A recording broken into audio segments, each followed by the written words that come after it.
Hello students, welcome to accounts Duniya. और आज हम लोग बात करेंगे पार्टनरशिप डीड के बारे में।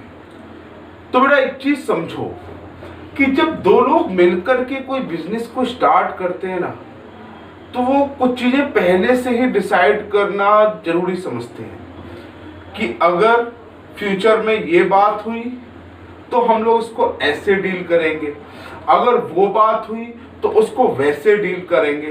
तो ये जितने भी तरीके के वो मेथड्स निकालते हैं कि आगे ऐसी परेशानी आ सकती है, उससे बचने के वो जो नए नए उपाय निकालते हैं ना, वो हमेशा वो पहले से डिसाइड करते हैं किसी भी बिजनेस को स्टार्ट करने से पहले।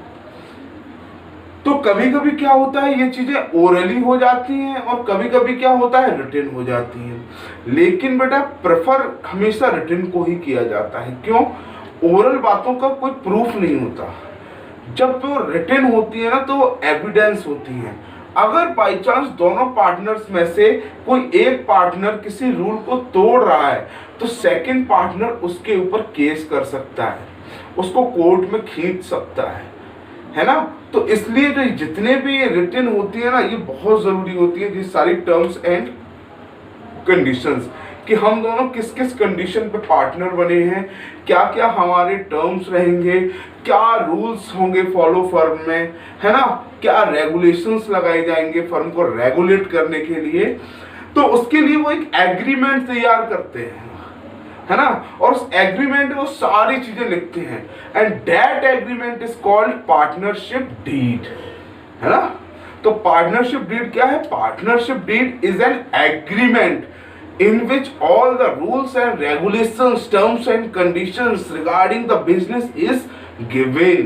तो पहले से ही गिवन होती है कि आगे चले कोई प्रॉब्लम आनी नहीं है। अगर कोई प्रॉब्लम आती भी है तो हम लोग पहले से डिसाइड किया था ना, अगर ऐसा हुआ तो ऐसा करेंगे। जो पार्टनरशिप में डीड में लिखा होगा ना, जिस पर दोनों ही पार्टनर अपने सिग्नेचर करते हैं, क्यों? ताकि आगे चल के किसी को भी कोई प्रॉब्लम ना हो। बाई चांस कोई एक पार्टनर कहते नहीं, मैंने तो उस समय ऐसा कहा ही नहीं था, तो सेकंड पार्टनर क्या कर सकता है, उस समय उसको प्रूफ दिखा सकता है, सी आपने साइन किए थे, है ना। तो बेटा पार्टनरशिप एग्रीमेंट एक एग्रीमेंट, पार्टनरशिप डीड एक एग्रीमेंट है जो दोनों ही पार्टनर्स की मंजूरी से बनता है और जिसमें फर्म के सारे टर्म्स एंड कंडीशंस रिटन होते हैं, लिखे होते हैं। तो देखते हैं पार्टनरशिप डीड है क्या, है ना। इसको एक डेफिनेशन के फॉर्म में देखते हैं कि क्या क्या है इसमें। Partnership deed, it is a document containing the terms and conditions of partnership. Partnership deed is nothing, it is a document. सबसे पहली बात तो आपको ये समझना है कि इट इज अ डॉक्यूमेंट, और उस डॉक्यूमेंट में होता क्या है, containing the terms and conditions of partnership, जिसमें पार्टनरशिप की टर्म्स एंड कंडीशंस लिखी होती हैं। जब टर्म्स एंड कंडीशंस हमें पहले से ही पता होंगी तो आगे कोई प्रॉब्लम तो होनी नहीं है ना। अब देखते हैं कि इसमें क्या क्या होता है, पार्टनरशिप डीड किस फॉर्म में होती है। सबसे पहली बात जो हमें याद रखनी है, पार्टनरशिप डीड जो है वो एक स्टैम्प पेपर पे बनी होती है ना, एक गवर्नमेंट डॉक्यूमेंट, जिसको कोई भी ये नहीं कह सकता ये गलत होगी, क्योंकि आपने एक बार स्टैम्प पे साइन कर दिए ना, तो ये समझ जाइए आपने उस चीज की गारंटी ले ली है। तो ये पहली चीज जो है, it consist of A stamp paper. ये जो है पार्टनरशिप डीड एक स्टैम्प पेपर पे बनी होती है। सेकंड, इसमें क्या लिखा होता है, इसमें फर्म्स के रूल्स लिखे होते हैं कि क्या क्या होना चाहिए, क्या क्या नहीं होना चाहिए। रेगुलेशंस लिखी होती हैं। पॉइंट नंबर 3 कि ऐसा आप नहीं कर सकते, वैसा आप नहीं कर सकते। सपोज पार्टनरशिप डीड में अगर लिखा है ना कि पार्टनर को इंटरेस्ट ऑन कैपिटल नहीं देना है, इट मींस आपको नहीं देना है, चाहे कुछ भी हो जाए। अगर उसमें लिखा है कि पार्टनर जो है प्रॉफिट को जो है ना इक्वली शेयर करेंगे तो वो इक्वल ही शेयर करेंगे, उसके अलावा कोई और कंडीशन नहीं हो सकती, है ना। अगर पार्टनरशिप डीड में लिखा है ना कि इस पार्टनर की कैपिटल कंट्रीब्यूशन इतनी है, तो बाद में खूब कहता रहे मैंने इतनी इतनी और लगाई थी, नहीं। अब जितनी पार्टनरशिप डीड में कैपिटल कंट्रीब्यूशन लिखी है उतनी ही रहेगी। अगर उसने एडिशनल कैपिटल इंट्रोड्यूस की है तो उसको अमेंडमेंट करना पड़ेगा, चेंज करना पड़ेगा पार्टनरशिप डीड में कि भैया मैंने इतनी कैपिटल और लगा दी है। तो पार्टनरशिप डीड एक तरह से मान लो एक बिजनेस का, एक पार्टनरशिप का संविधान, जो उसमें लिखा है वो करेक्ट है, जो उसमें नहीं लिखा है वो गलत है। तो 3 चीजें बताई, स्टाम्प पेपर पे होती है, सेकंड रूल्स होते हैं, उसमें रेगुलेशंस होती हैं, उसमें ही सारी टर्म्स एंड कंडीशंस लिखी होती हैं। टर्म्स एंड कंडीशंस कैसे? टर्म्स एंड कंडीशंस ऐसे कि अगर प्रॉफिट हुआ तो इंटरेस्ट ऑन कैपिटल मिलेगा, ये टर्म्स एंड कंडीशन है। तो बेटा जब प्रॉफिट होगा तभी इंटरेस्ट ऑन कैपिटल मिलेगा, इन केस ऑफ लॉस कोई इंटरेस्ट ऑन कैपिटल नहीं। टर्म्स एंड कंडीशंस में लिखा है कि अगर पार्टनर ने 20,000 से ज्यादा की ड्राइंग की है तो इंटरेस्ट ऑन ड्राइंग लगेगा। तो बेटा 20,000 की ज्यादा की ड्राइंग पर ही इंटरेस्ट ऑन ड्राइंग लगेगा, उससे पहले इंटरेस्ट ऑन ड्राइंग नहीं लगेगा। तो टर्म्स एंड कंडीशन सारी मेंशन होती हैं पहले से ही पार्टनरशिप डीड में, और साथ ही में जो राइट्स होते हैं पार्टनर के वो भी लिखे होते हैं, और जो पार्टनर की ड्यूटीज होती हैं वो भी लिखी होती हैं कि पार्टनर को क्या कर, पार्टनर के क्या अधिकार हैं वो भी पार्टनरशिप डीड में मेंशन है कि कौन सा पार्टनर क्या कर सकता है, और उनकी ड्यूटीज भी कि उन्हें क्या क्या रोल प्ले करना है। कभी कभी क्या होता है, 2 पार्टनर मिलकर के बिजनेस स्टार्ट कर दिया, लेकिन उसमें से ये कहा गया एक पार्टनर के द्वारा कि भाई मैं तो केवल पैसे लगाऊंगा, बिजनेस चलाना तुझे। तो सेकंड वाला क्या करेगा, ठीक है भैया मैं चला लूंगा। तो ये जो ड्यूटीज है कि ये बिजनेस चलाएगा, ये इन्वेस्टमेंट करेगा, ये ड्यूटीज भी उनकी ऑलरेडी पार्टनरशिप डीड में मेंशन होती हैं।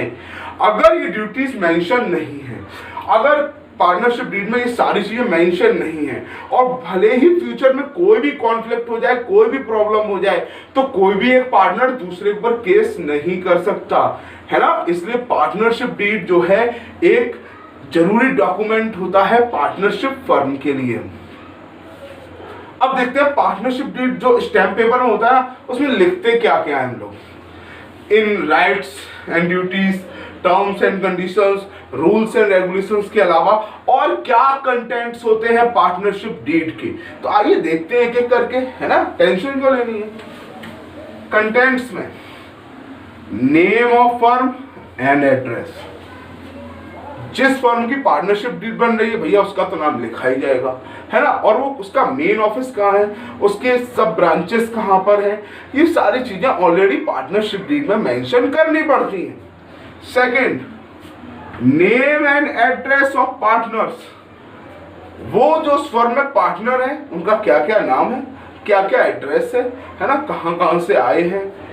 कैपिटल कंट्रीब्यूशन कि भैया 3 पार्टनर हैं फर्म में, A B C,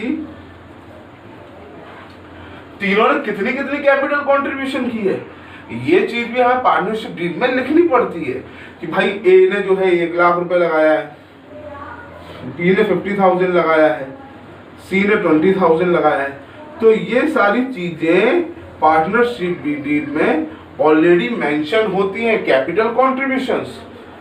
PSR, profit sharing ratio, कि भैया अगर फर्म को प्रॉफिट हुआ तो पार्टनर किस रेशियो में डिवाइड करेंगे उस प्रॉफिट को, ये चीज भी पहले से ही मेंशन होती है कि भाई अगर पार्टनर्स ने डिसाइड किया है कि they will divide profit in the ratio of 2:1, then they will divide in 2:1। Means अगर पार्टनरशिप डीड में लिखा है 2:1 तो 2:1, उसके अलावा कोई और रेशियो में प्रॉफिट को डिवाइड नहीं कर सकते। इंटरेस्ट ऑन कैपिटल कितने % मिलेगा, अगर पार्टनरशिप डीड में इंटरेस्ट ऑन कैपिटल के लिए कहा गया है कि they will get 5% interest on capital, it means they will get 5% interest on capital. Interest on drawing, they will pay 4%, 6% interest on drawing, it means they will pay 4 और 6% as per the as per mention in the partnership deed. जितना partnership deed में mention होगा उतनी ही वो interest on drawing देंगे। Rights and duties, interest on loan of partner, अगर कोई पार्टनर फर्म को लोन देता है तो कितना इंटरेस्ट देना पड़ेगा, ये चीज भी पहले से ही पार्टनरशिप डीड में मेंशन होती है। मतलब लफड़े के सारे प्रॉब्लम पहले ही खत्म। जितनी भी आगे कॉन्फ्लिक्ट हो सकती है, लड़ाई झगड़े हो सकते हैं पार्टनर्स के बीच में, वो सब बिजनेस स्टार्ट करने से पहले ही खत्म। पहले ही पार्टनरशिप डीड में मेंशन कर दो भैया आगे चल के ऐसा ऐसा हो सकता है, हम ऐसा ऐसा करेंगे, है ना, तो आगे चलिए कोई भी प्रॉब्लम नहीं होगी। अगर आप उन टर्म्स एंड कंडीशंस पे डटे रहे, इट मींस आपको गवर्नमेंट भी साथ देगी, लॉ भी आपके साथ होगा। अगर आपका पार्टनर आपके साथ बेईमानी करता है तो आप उसी पार्टनरशिप डीड को एज ए एविडेंस पेश कर सकते हैं कोर्ट में। सैलरी एंड कमीशन, पार्टनर को सैलरी मिलेगी कि नहीं मिलेगी, मैं क्या बताऊं, पार्टनरशिप डीड में लिखा होगा तो मिलेगी। कमीशन जितने परसेंट लिखा होगा उतना मिलेगा। Before charging, after charging, as per partnership deed, जो भी पार्टनरशिप डीड में लिखा होगा वो नहीं मिलेगा। ये तो बेटा बहुत कम टर्म्स हैं जो मैंने यहाँ पर लिखे हैं। पार्टनरशिप डीड में बहुत सारे टर्म्स होते हैं जिनके बीच में कॉन्फ्लिक्ट हो सकता है ना, जिनके ऊपर कॉन्फ्लिक्ट हो सकता है पार्टनर्स के बीच में, वो सारे टर्म्स एंड कंडीशन, वो सारी बातें पहले से ही पार्टनरशिप डीड में मेंशन होती है।